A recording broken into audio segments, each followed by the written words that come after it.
Ayting, ey mulki davlat egasi bo'lgan Allohim, sen istagan kishingga mulk ato qilursan.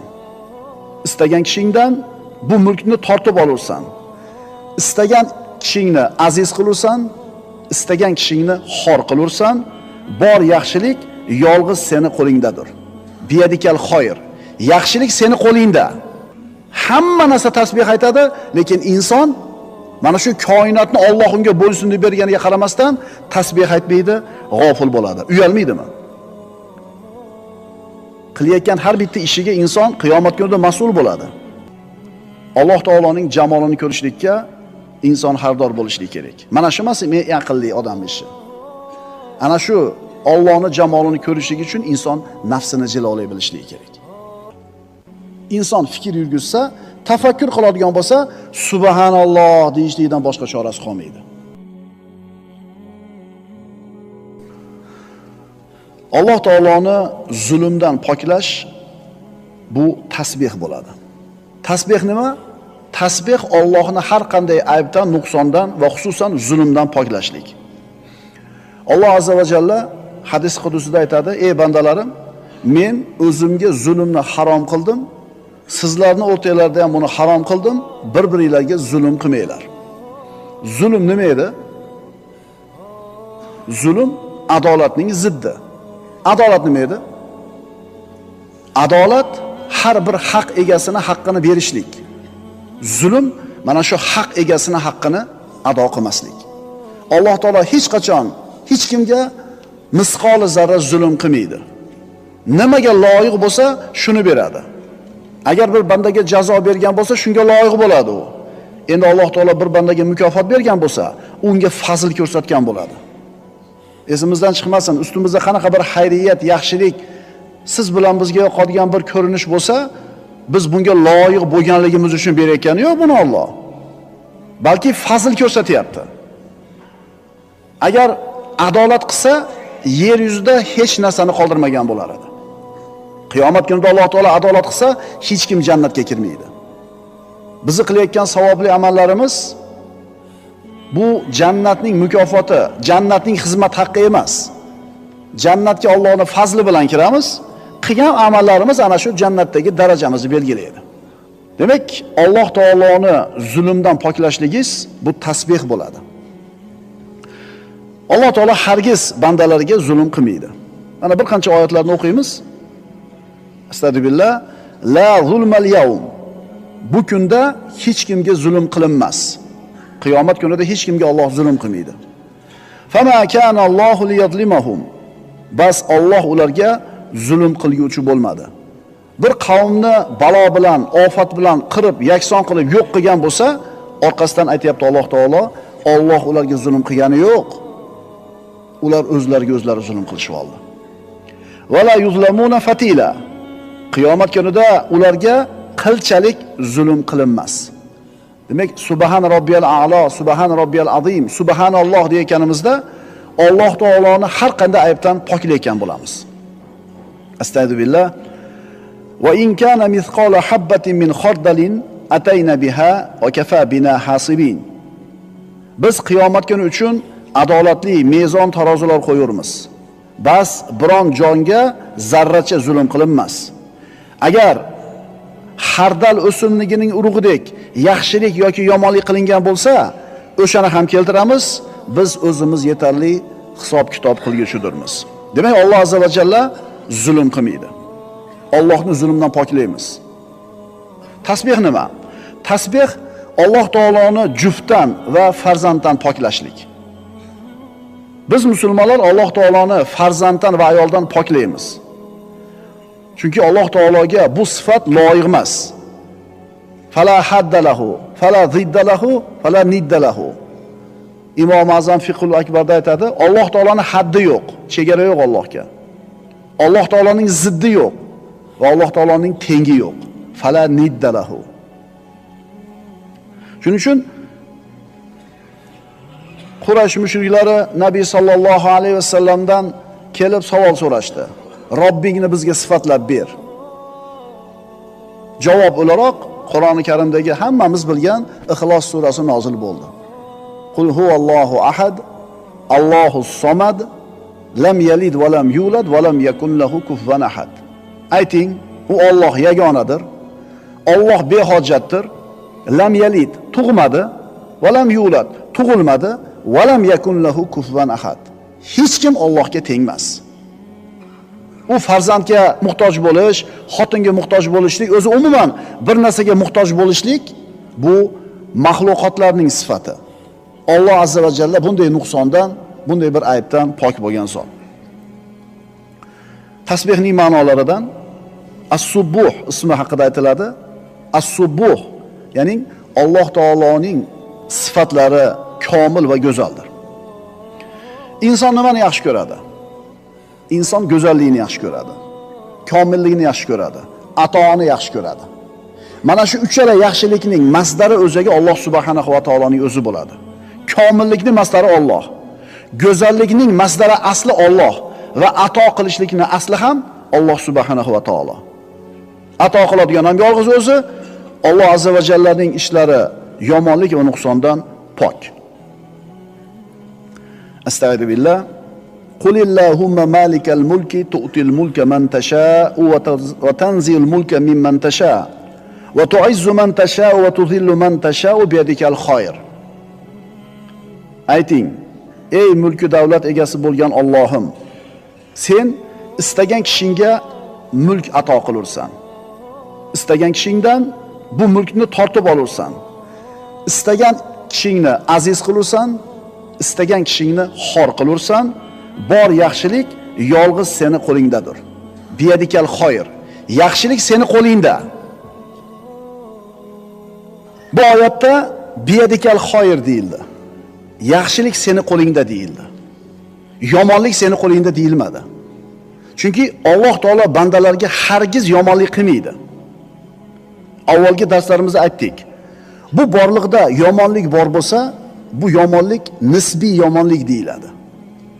Mutlaq yomonlik bo'lmaydi.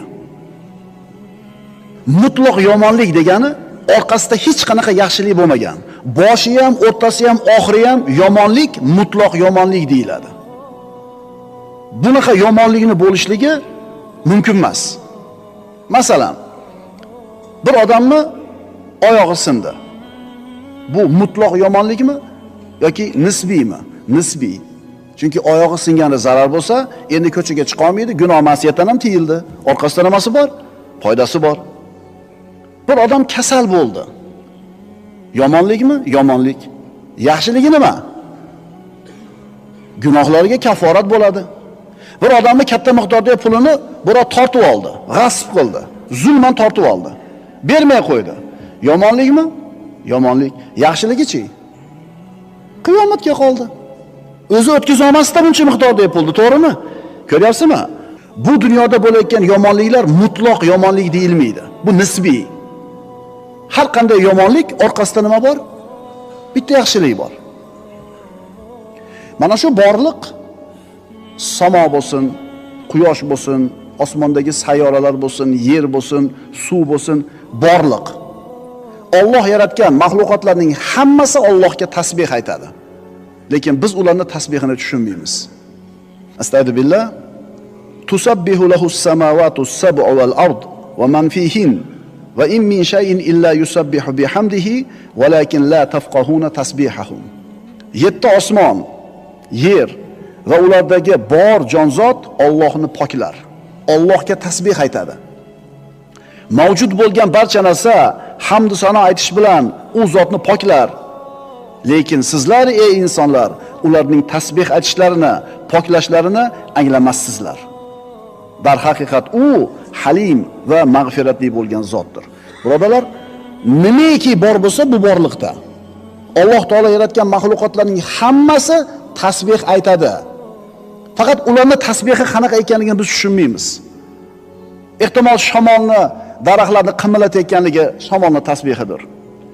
Shu shamolda daraxtlarni chayqalayotganligi tasbihidir. Dengizni to'lqinlanayotganligi tasbihidir.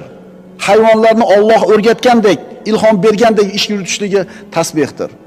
Butun borliq Alloh taologa tasbih aytib turganda, g'ofil inson tasbih aytishdan to'xtab qoladi.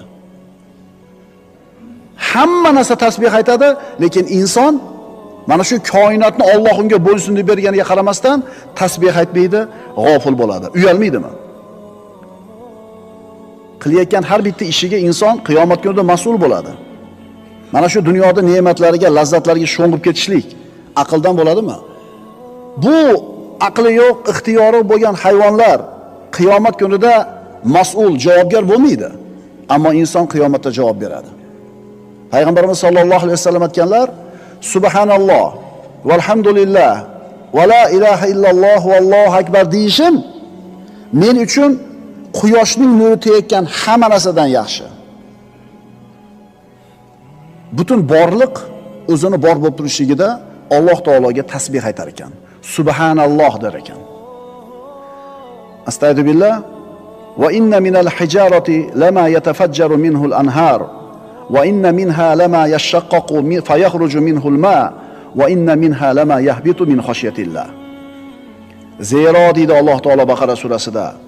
Zero shunday toshlar borki, ulardan daryolar otilib chiqadi. Yana shundaylari borki, yorilib ichidan suv chiqadi. Yana shundaylari ham borki, Allohdan qo'rqqanidan pastga qulaydi. Tosh yorilib ichidan suv chiqadi. Tosh Allohdan qo'rqib yumalaydi pastga qarab deyapti. Endi toshni Alloh taolodan qo'rqishligi mana shu oyatning nassi bilan sobit bo'ldi. Tosh qo'rqar ekan. Endi insonchi? Endi bu insonning qalbi toshdan ham qattiq. Ta'sirlanmaydi, yig'lamaydi, qo'rqmaydi. Bilasizlarmi, inson zoti nima uchun yer yuzidagi eng mukarram maxluq deyilgan? Va laqad karramna bani adama deydi Alloh taolo Qur'onda. Biz odam bolalarini aziz mukarram qildik. Ularni quruqlik va dengizda ko'tardik. Va yaratgan mahluqotlarimizdan, bandalarimizdan ko'plaridan aziz qildik. Chunki nimaga inson eng aziz mukarram maxluq? Chunki u omonatni ko'tardi. Inna aradnal amanata alas samawati val ard. Biz mana shu omonatni deydi Alloh taolo, din degan omonatni, Alloh taologa o'zini ixtiyori bilan bo'ysunish degan, din degan omonatni osmonlar va yerga taklif qilganimizda ular bosh tortishdi. Ko'tara olmaymiz buni deyishdi. Lekin inson ko'tardi uni deydi. Mana shu omonatni ko'targani uchun inson eng aziz mukarram maxluq. Tushunarlimi? Bizi figuramiz chiroyli bo'lganligidan, aqlimiz, tilimiz ravon bo'lganligidan aziz mukarram emasmiz. Allohning dinini ixtiyorimiz bilan bo'yinsunaman deb qabul qilganligimiz uchun aziz mukarrammiz. Va mallohu bighafilin amma ta'malun. Alloh qilayotgan amallaringizdan g'ofil emasdir. Demak, yuqoridagi oyatlardan ma'lum bo'lyaptiki, koinotdagi har bitta narsa Allohga tasbih aytadi, faqat g'ofil, kofir insongina mana shu tasbihdan uzoq bo'ladi. Payg'ambarimiz sollallohu alayhi vasallam aytadilar: "Hijabuhu nur. Law kashafahu la ahraqa subhatu wajhihi ma intaha ilayhi basaruhu min khalqihi."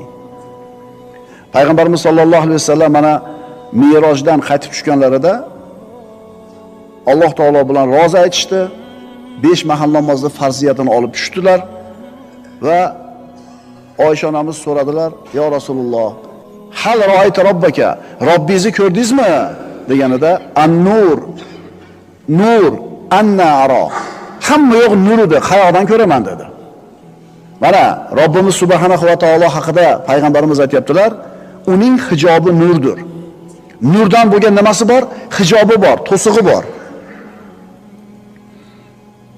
Uning yuzini pokligi, yuzining nuri mahluqotlardan ko'zi yetadigan joygacha kuydirib yuboradi.